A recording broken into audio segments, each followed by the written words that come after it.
¿Qué tal? Saludos, bienvenidos a En Portada. Es martes 14 de junio, como siempre vamos a comentar las noticias que trae en su primera página el diario La Región. Y lo hacemos hoy, acompañados de Julio Álvarez. ¿Qué tal? Bienvenido. Hola, ¿qué tal? Marco Valerio, ¿qué tal? ¿Cómo estás? Encantado, muy buenas. Conogua. Hola, bienvenido. hola a todos, gracias. Una primera página del diario La Región que tiene hoy como principal noticia la formación profesional. Relanza su oferta en Ourense con casi 4.000 plazas, 600 más. La Xunta refuerza la apuesta por este tipo de formación que tiene en la modalidad dual, estudio combinado con trabajo en empresas de forma paralela, sus mayores éxitos y crecimiento. La fotonoticia para los grupos de desarrollo rural, 30 años del líder, 930 millones de euros para la Galicia rural.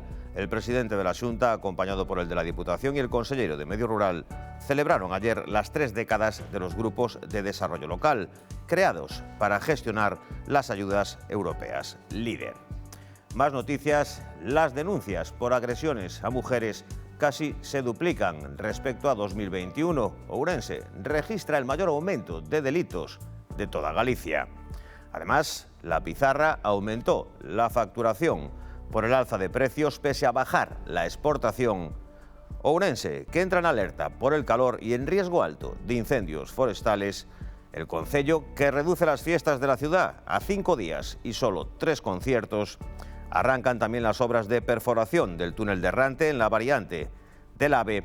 Berín, que cierra las piscinas cubiertas y lleva socorristas a las de verano. Y el Gobierno, que ofrece a los autónomos cotizaciones de entre 245 y 565 euros. Arriba, protagonismo para María Pousa, dermatóloga del Complejo Hospitalario Universitario de Ourense, que dice: nos quemamos por el sol en mayo y al principio del verano. Y además hoy, con el periódico El Suplemento Más Deporte, con el titular El Correndo por Ourense, que tuvo su carrera el otro día en las calles del centro, se toma vacaciones. Bueno, pues comenzamos, si os parece, hablando del tema de la formación profesional. Parece que hay un cambio, ¿no?, en lo que es lo que antes los jóvenes preferían para su formación. Ahora parece que las cosas están cambiando, que ya no es tanto la universidad, que la formación profesional tiene un tirón importante entre los jóvenes, ¿no? Bueno, se ha dignificado un tanto la formación profesional últimamente, ¿no? Y yo creo que hemos aprendido de errores del pasado, también hemos aprendido de que la formación profesional tiene que estar a caballo de la empresa. Esto ya lo sabíamos hace tiempo, pero cada vez se está intensificando más esa interrelación entre la formación y el mundo empresarial. Yo creo que eso es muy positivo, tanto para las empresas como para el mundo laboral, para la expectativa de un joven de encontrar trabajo. Y hay especialidades de formación profesional que inmediatamente cuando terminan un ciclo el trabajo está prácticamente garantizado. Sí, está cambiando. Marco, ¿cómo lo ves? Sí, concuerdo plenamente con lo que dice Julio. Hay una evidente demanda porque hay una gran carencia de determinados puestos. Hay que pensar que muchas profesiones que antes se consideraban no cualificadas ahora requieren de una cualificación. Es decir, antes la construcción, la fontanería, la electricidad absorbía un montón de gente sin preparación técnica o sin estudios que los avalasen. Ahora prácticamente todo requiere de un certificado a la hora de trabajar, y luego está efectivamente el mercado empresarial, que es al fin y al cabo el que marca las directrices de inserción de esa población a futuro. ¿Qué ocurre? Que también tenemos que pensar que una cosa es la oferta de plazas que hay, otra cosa es el número de trabajadores que opten a esos trabajos. Es un tema que ya hemos hablado, que lógicamente si tú tienes a un trabajador de una cadena de montaje que hoy en día es un personal cualificado, que sabe manejar máquinas, programas de ordenadores, no es como antes un maestro tornero, ¿no? Es otro tipo de empleado, tiene que tener una paga más elevada que la que tenían esos trabajadores. Entonces, claro, al final, ¿qué ocurre? Que hay mucha gente que no hay ese relevo generacional, porque esos tipos de trabajo se siguen pagando en la escala salarial más baja. Y claro, los trabajadores que se han formado para ello no quieren trabajar en esas condiciones. Bueno, la formación profesional fue adquiriendo una mayor valoración con el tiempo.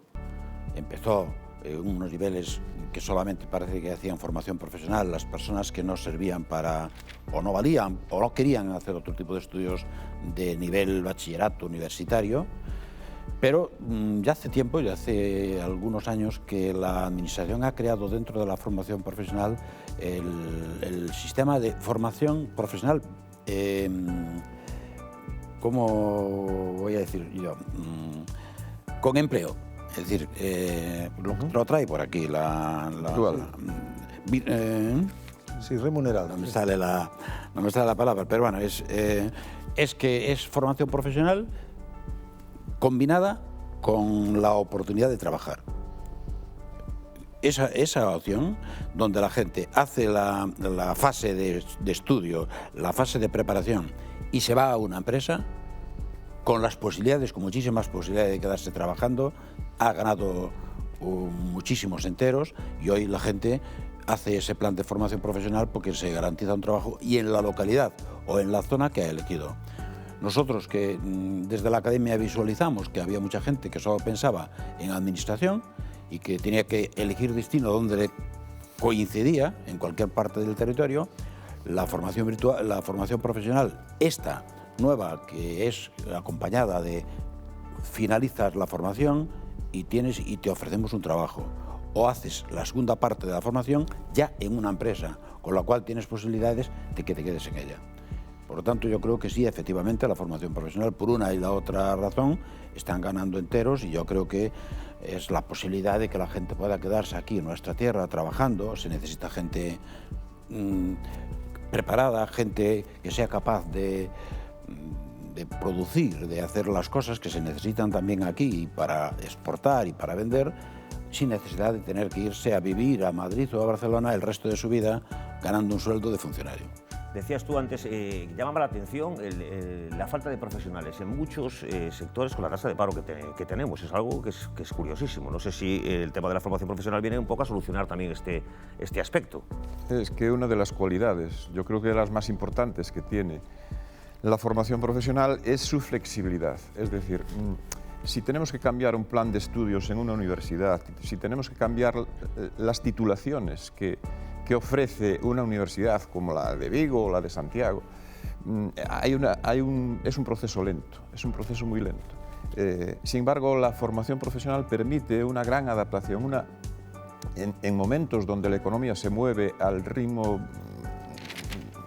ritmo enorme y donde los cambios en la sociedad y en la tecnología se producen de manera vertiginosa, tenemos que tener un instrumento formativo que también se adapte a esa situación, que sea flexible, que sea fácil de ir adaptando los programas, los contenidos, incluso las titulaciones a lo que está faltando en el mercado de trabajo. Y yo creo que esa es la gran asignatura pendiente precisamente en este momento, porque efectivamente hay sectores donde se está diciendo constantemente que no encuentran mano de obra para atender la demanda que hay de trabajo. Marco. Sí, hay un evidente cambio de tendencia y aunque es más lento de lo que marcan las leyes del mercado, porque evidentemente, claro, la sociedad no se puede adaptar inmediatamente a los intereses del mercado, pero sí que hay un gran cambio generacional. Si lo pensamos, pues nuestra generación, el sueño de todo el mundo era ser abogado o médico, esas eran las profesiones top, ¿no? Todo el mundo quería ser algo así, porque eso era, digamos, en la escala social era lo más que había, ¿no? Mientras que el resto de profesiones eran consideradas un poco ya de segundo nivel, ¿no? Hoy vemos como, por ejemplo, pues hay muchos abogados que sobreviven con pequeños despachitos a duras penas, los médicos están en situaciones precarias con contratos temporales, y no solo eso, sino que, por ejemplo, los médicos en concreto se enfrentan en un plazo de 25 años a una desaparición prácticamente total, ¿no? Todos sabemos que van a ser sustituidos en un plazo muy cercano ya por máquinas, robots y algoritmos de diagnóstico que son mucho más eficientes y mucho más rápidos que los profesionales, ¿no? Entonces, es decir, sabemos que el futuro de la medicina no va a ser que usted entre en un quirófano y le vaya a operar el doctor tal, sino que usted va a ser programado en un quirófano donde le van a operar unas máquinas con un anestesista mecánico, etcétera, etcétera, ¿no? Creo que no sea el primero, ¿eh? No, bueno, eso es lo mismo. Me gustaría ser el primero. Son profesiones como pues, la de taxista o conductor de autobús que todos sabemos que van a desaparecer, ¿no? Que los coches autónomos están ahí ya, ¿no? No queda nada. En España y especialmente en Galicia, que era lo que quería decir al principio, ha ganado mucho esta rama del estudio por la formación dual, que se llama. Que significa que la mayor parte de la formación teórica la realizan ya combinándolo con un trabajo en una empresa. Esa gente tiene muchas posibilidades de que una vez finalizados los estudios se puedan quedar en la propia empresa, con lo cual estamos consiguiendo empleo, que es algo que busca la gente que hace formación profesional. hacen una carrera que es de formación profesional, porque es una especialidad al fin y al cabo para trabajar, pero que al mismo tiempo están alcanzando una experiencia que les vale para poder continuar en una empresa o para adquirir un trabajo en otra de la misma naturaleza por la experiencia que tienen. ¿Qué papel crees que va a jugar el Centro de Innovación de la FP Eduardo Barreiros? Que la sede esté en Ourense. Claro, depende cómo organicemos todo esto, ¿no? Es decir, si somos capaces de que sea efectivamente el centro referente de la formación dual en Galicia y que en torno a él y al tejido productivo ourensano se produzcan con notaciones autonómicas, se produzcan los correspondientes ajustes. Es decir, yo creo que está concebido para que no solo suministre cualificación a las empresas del tejido productivo ourensano, sino que sea un referente a nivel gallego para que, por lo tanto, el mercado que hay que considerar en su conjunto es el mercado, como mínimo, el mercado autonómico, de empleo, el mercado de empleo autonómico. Ya si consiguiéramos ser un referente a nivel nacional, ¿por qué no?, de esta actividad, y que pudiéramos incluso de que aquellas personas que quieran trasladarse a otras provincias a trabajar por cualquier consideración laboral, familiar o de otro tipo, pudieran hacerlo. Marco. Bueno, ojalá, yo soy un poco optimista respecto de todo ese tipo de iniciativas, más que nada porque, bueno, la vida nos ha enseñado que Ourense es la tierra de las oportunidades perdidas, ¿no? Es decir, todos los momentos en la historia en los que hemos tenido la posibilidad de dar un paso adelante, de hacer algo grande, al final siempre lo hemos desperdiciado, ¿no? Y alrededor nuestro se han beneficiado todos los que tenemos alrededor. Pues hace, no hará 20 años que éramos la tercera ciudad de Galicia, ¿no? Es decir, ahora estamos por detrás de Lugo, de Santiago, de Pontevedra, ciudades que antes estaban muy a la cola detrás de nosotros y que ahora pues seremos la sexta ciudad de Galicia, ¿no? Entonces, por supuesto, todo tipo de iniciativas aquí son bienvenidas, pero bueno, yo siempre soy muy cauto a la hora de valorar todas estas cosas. Quiero insistir en mi opinión que esto no es nuevo. La formación profesional virtual hace años que se está realizando en Galicia y es un empujón a que esa gente que para conseguir un puesto de trabajo tenía que irse a Barcelona o a Madrid el resto de su vida como funcionario, que ahora tengan la oportunidad de poder trabajar, tener un trabajo seguro, tener una carrera, porque al fin y al cabo la formación profesional es una carrera, siquiera no es una especialización para poder trabajar. Uno es médico y otro es un gran albañil, o es un gran carpintero, o es un gran informático.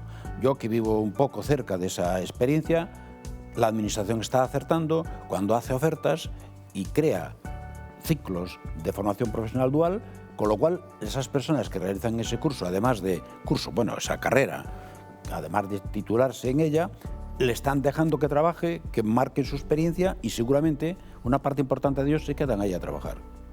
El año que viene abrirá el Centro de Innovación. Sí, Julio. Sí, quería complementar lo que decía Marco hace un momento, ¿no? Y lo que decía también Paco.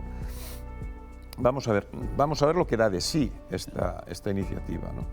Pero a mí me recuerda cuando, por una decisión política, en Galicia se monta el primer parque tecnológico en Ourense.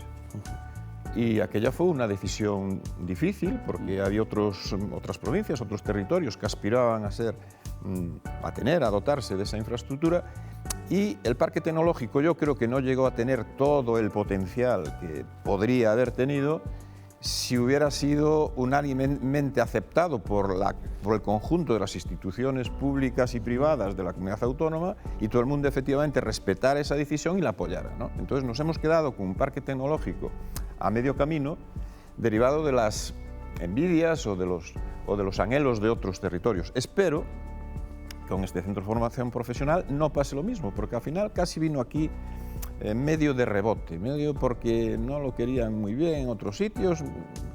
Pero no es cierto eso, porque esto es de ámbito nacional. La formación profesional es una materia que afecta a todo el país, y la dual también. Es decir, que habrá gente que hace formación profesional dual en Cataluña y se quedará en Cataluña, y hay otro que hará en Galicia y se queda en Galicia.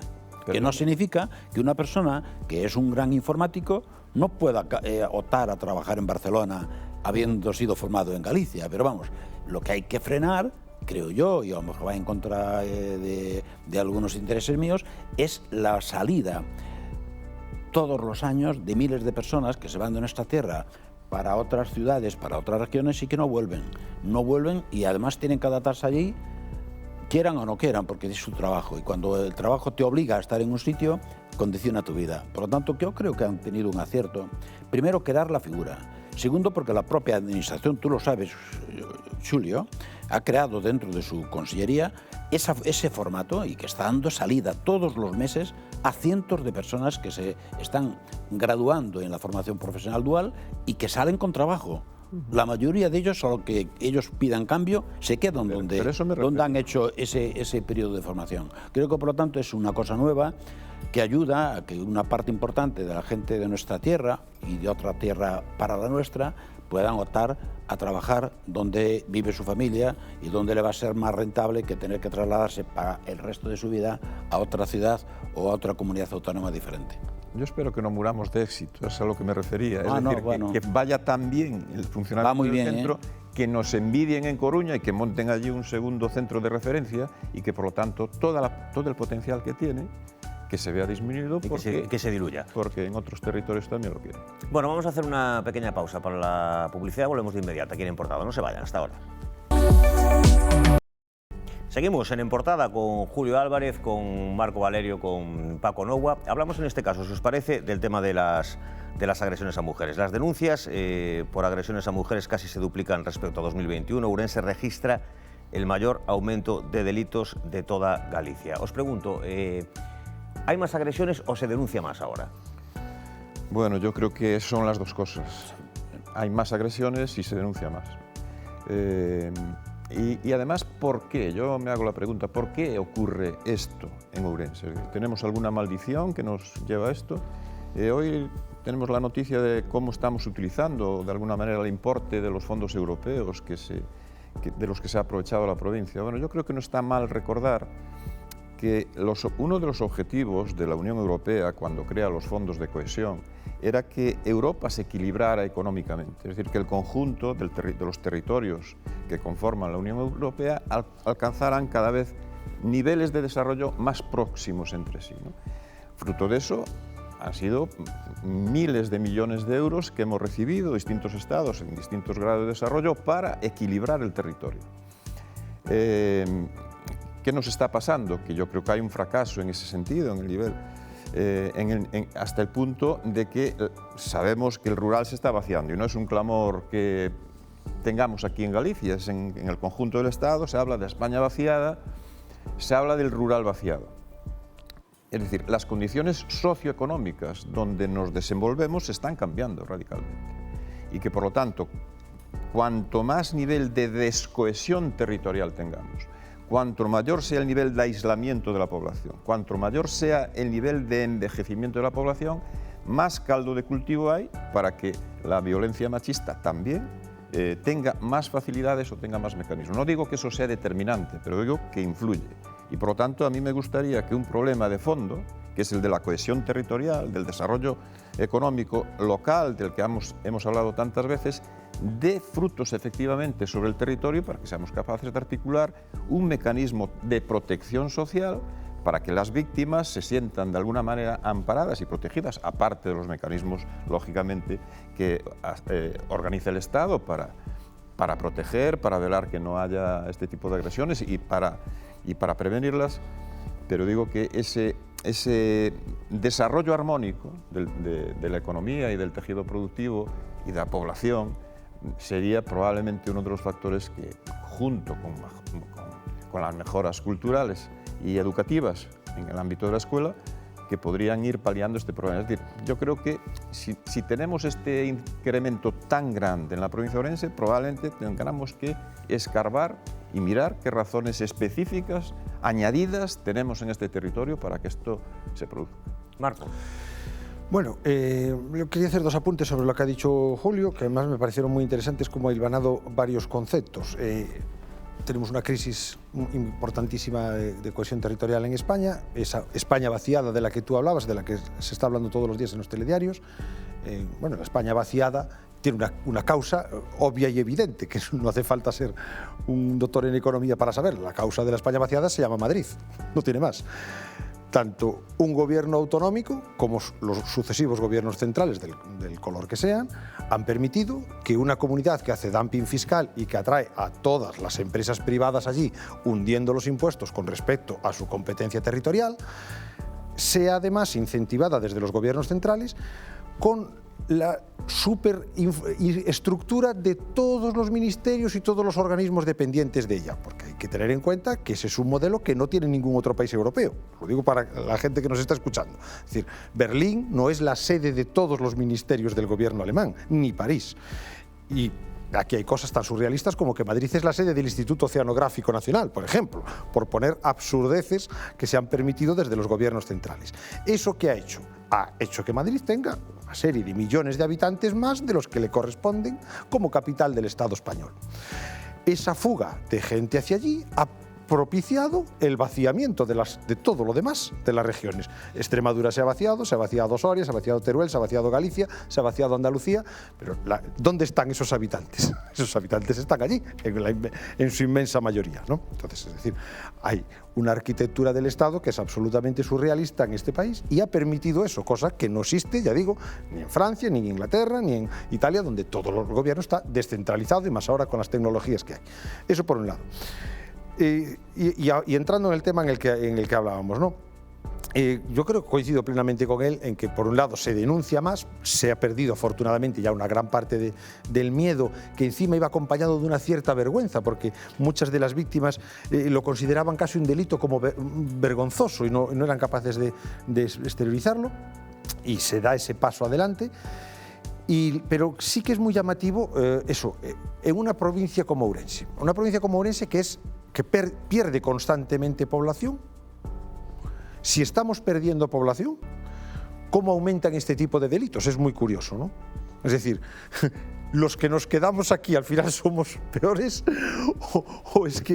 ¿cómo se explica esto, no? O sea, es decir, es muy difícil de entender, porque dices, en un sitio donde se disparan ese tipo de delitos, si fuese porque de repente es que nos ha llegado, imagínate, es que ahora somos 200.000 habitantes más, pues es normal que haya más delitos, ¿no? Pero no, es que es al revés, que aquí somos cada vez menos población. Entonces, yo creo que es un tema, claro, por supuesto, de muy, muy, muy difícil solución, pero que tiene que ver, claro, con una cosa cultural que está muy arraigada, no solo en Ourense, no solo en España, sino que es en toda Europa, porque a veces la gente piensa que es que aquí somos unos bárbaros, pero en Noruega las tasas de maltrato son iguales o peores. Bueno, yo creo que no es tanto el tema poblacional, el movimiento que existe de que unas provincias crecen, otras disminuyen porque la gente se marcha a otras ciudades, es un tema cultural. Yo creo que aquí lo que se está faltando es al respeto de las personas y que algo tendremos que hacer desde el punto de vista de la mentalización, del estudio de determinados sectores o de determinadas personas que están cometiendo esas atrocidades, porque ya no es el matrimonio, la pareja, que tienen ya unos años, que tienen unos problemas, ya estamos hablando de gente joven y estamos hablando de la violencia machista, de la violencia de género, porque nos falta el que metamos en la cabeza que el respeto a las personas es lo fundamental. Y ahí es donde hay que trabajar mucho y creo que hay que intentar socializar a la gente, y estoy hablando de los que sean los violentos, porque normalmente somos los hombres, ¿no? Pero hay de todo. Entonces, es difícil. Es una tarea que a mí verdaderamente me preocupa. Cada vez que veo lo que está ocurriendo en familias, en gente joven, es un tema que me gustaría saber, tener una pequeña fórmula que pudiera empezar a limitar esa fuerza que está alcanzando la violencia. Porque ahora es entre chicos, entre chicas, entre... En fin, ya no es parejas tan solo, sino que es un poco en la sociedad en general. A mí me preocupa el tema y sí que es verdad que todo lo que sea hablar de ese tema y ver precauciones, no tanto represivas, que también, sino de aconsejo, de formación y de orientación al camino que tenemos que llevar en un país civilizado, es poco. Has puesto ahí sobre la mesa, si me permites, un tema muy, muy interesante y del cual yo además soy un firme defensor, ¿no? Que es en la educación. Estos días esta temporada, últimamente se está hablando mucho del adoctrinamiento en los colegios, ¿no? Y de todo ese tipo de cosas. Claro, el adoctrinamiento es una cosa y luego hay la educación en valores, que es otra totalmente diferente, ¿no? Que lo que se llama la educación transversal, que es decir, tú estás aprovechando una clase de historia o incluso una clase de matemáticas para meter ciertos temas de actualidad y esos valores que son los valores que todos los que defienden la Constitución dicen que hay que defender, ¿no? Los valores de la igualdad, los valores del respeto a los demás, los valores de que no puedes enajenar a nadie por su religión o por razón de su sexo, del color de su piel, todo ese tipo de cosas, ¿no? Y parece que sí, hoy en día los profesores tienen hasta cierto miedo de entrar en determinadas materias porque son juzgados desde fuera por los padres, a veces con mucha severidad, ¿no? Y con un profundo desconocimiento también, ¿no? Porque si al fin y al cabo, ¿qué daño le puede hacer a tu hijo que le enseñen en la escuela que somos todos iguales? Eso no puede hacer daño a nadie. Pero yo creo que es muy importante que se potencie, por ejemplo, en Francia hay una asignatura obligatoria que es la de los valores constitucionales. Esa es obligatoria.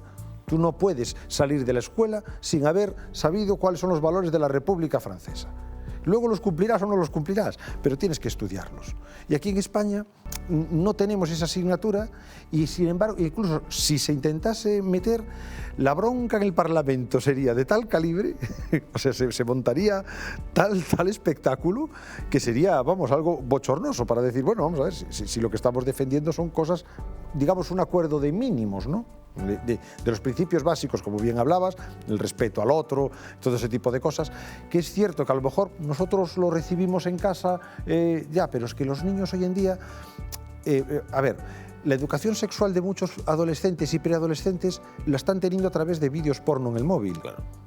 Eso, una sociedad occidental moderna no lo puede consentir, porque tiene que dar, aunque no pueda evitar ese tráfico de contenidos, sí puede darle una contrapartida educativa y formativa en las aulas, diciéndole, mira, esto es una película. Es como cuando ves un sable láser cortando una cabeza, pues son efectos especiales, ¿no? Entonces, educar a la gente en ese sentido es muy... Lo que pasa es que entramos en un tema que tiene una oposición muy férrea por una parte de la población y lo va a hacer muy difícil. Y es muy significado el cambio. Esto que empezó seguramente con unas edades ya un poco de madurez y de problemas de matrimonios, de parejas ya formadas y con familia, a descender a gente muy joven, gente todavía en edad casi que diríamos que escolar. Es decir, es un poco preocupante el sentido de la forma en que están llevando esto a la gente joven. Pero no hay un... A ver, perdón por la interrupción. No hay una diferencia ninguna entre lo que pueda pasar en Lugo, en La Coruña o en Pontevedra. La cuestión que un poco planteaba aquí, que era por qué, o que planteábamos, claro, por qué en Ourense tenemos... No, pero eso es general. Ha habido factores como la pandemia, se ha dicho tantas veces, ¿no? La pandemia que ha recluido a las familias en casa, que ha generado más tensiones, que ha creado la sensación de mayor vulnerabilidad en determinadas personas y de mayor capacidad de agresión en otras, ha disparado. Ha habido una serie de factores, pero claro, son comunes. Son comunes sí, sí, a las 4 provincias. No, y a toda España seguramente. El nivel educativo, ¿de qué manera estamos educando en valores o ideologizando en la escuela? Es similar lo que pueda pasar en Lugo, en Coruña. ¿Cuál es el factor, por lo tanto, diferenciado que pueda tener la provincia de Ourense para que se esté dando esta realidad? Yo creo que debe ser una causa todavía más profunda, y yo lo busco en esas causas socioeconómicas, que podríamos llamar causas socioeconómicas. No todos. Que hay más aislamiento, menor nivel de cohesión social, mayor nivel de vulnerabilidad por parte de las víctimas y mayor envalentonamiento por aquellos que van al campo y se creen que aquello pues, que es un campo de batalla. Habría que también ver un poco el perfil también del maltratador, y en estas denuncias que se producen ver un poco el perfil de las personas que maltratan. Sí, pero apuntaba Paco, y tenía razón en que ahora, durante muchos años se habló de que era una generación anterior, que eso era cosa de la época de nuestros padres, de no sé qué, y ahora vemos que la gente joven no solo reproduce, sino que a veces incluso incrementa sustancialmente lo que sucede. Yo solo quería, si me permitís, decir una cosa. Es el mal uso de las libertades. Ya desde gente muy joven. Estamos hablando de gente de los colegios. Estamos hablando de gente de la vida de la calle, no todavía, que también ocurre luego en las familias, y en las familias que están formadas y que tienen sus conflictos, tienen sus problemas. Pero esta es una etapa que a mí me preocupa porque está incluida en ella gente todavía excesivamente joven. y ya existe, desgraciadamente, ese clima de violencia. Bueno, tenemos que terminar. Un placer tenernos a los tres. Julio Álvarez, muchísimas gracias. Un placer. Marco Aurelio Lama, Sí, muchísimas gracias. Sí, sí. Paco Nova, muchísimas gracias. A vosotros. A ustedes, muchas gracias, como siempre, por la atención prestada. Nos vemos mañana de nuevo aquí en Portada. Saludos.